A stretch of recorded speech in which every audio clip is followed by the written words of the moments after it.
Research was commissioned by Advance Australia, and I'm joined live in the studio by the group's National Director, Benedet. And Jared, just how many Aussies have said hands off our National Day celebrating the landing of the First Fleet? Take us through these figures.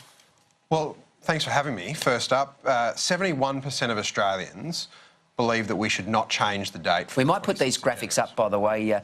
We've got graphics on total agree and also strongly agree. So we'll get these up. And 78% of Australians said they were proud to support Australia Day. So it's an overwhelming majority. It's a shot in the arm for people who want to fight back against political correctness, and that's exactly what we've been doing at Advance Australia. OK, so what do you say to these Green councils like Byron and like a couple of councils in WA who are hell-bent on changing the formula? What do you say to them? Well, what's wrong with the formula now? And the easier question is why? And I've got the answer for them. They want to look after a minority, not the majority. And the silent majority in Australia has had enough. They're frustrated at their politicians who are focusing on issues that don't matter, that are not a priority. Australia Day is something that is special to a vast majority of people, whether they be migrants, whether they be born here. Millions of people have received their citizenship on Australia Day, and the 26th of January represents the birth of modern Australia. That means we can celebrate the traditions that came before and the birth and what we have in Australia, which is a vibrant democracy that is governed by the mainstream. Now, Jared, an overwhelming majority of young people aged 18 to 24, which is sort of the core demographic for these crazy Greens, they were supportive of January 26. What was the figure there? Absolutely. All age brackets were supportive of continuing to hold Australia Day on the 26th of January. I think it reflects a new wave of patriotism. I think it reflects an understanding of what Australia Day means. And one of the things that we found in our poll was that over two-thirds, 66% of people thought of Australia Day as a national day to come together, as a day for unity. Only 3% thought the day was for protest and division. Fair income, 3%. 3%.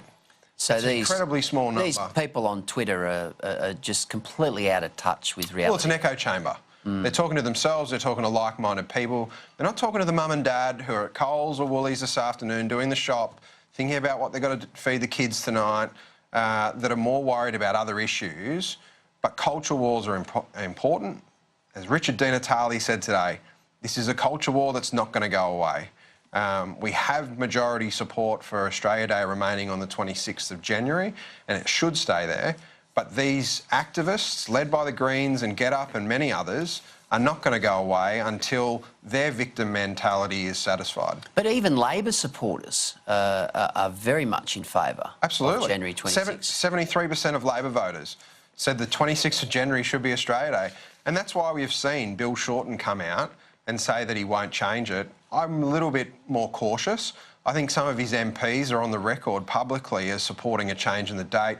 When they come out and they say they support their leader, then we know we both have the Prime Minister and the opposition leader in lockstep. So you think this could be a vote changer? This is the sort of issue that could polarise people to the extent where they say, I'm going to change my vote because Bill Shorten is possibly going to tinker with this date? Well, I think the real risk is if Bill Shorten is elected and he needs to do a deal with the Greens, what's traded?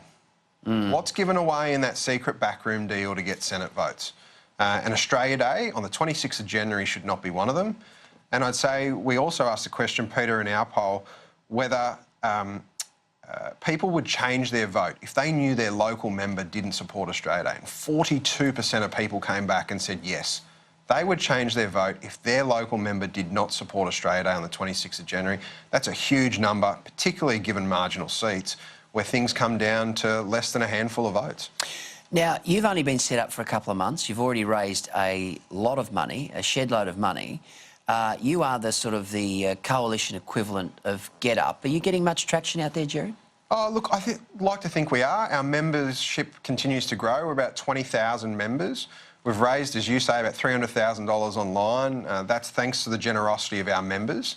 It's a wonderful thing to be able to reinvest those funds into polls like we've made public today to show that political correctness is out of control and that people that support a change in the date to Australia Day are really giving heed to this political correctness on steroids.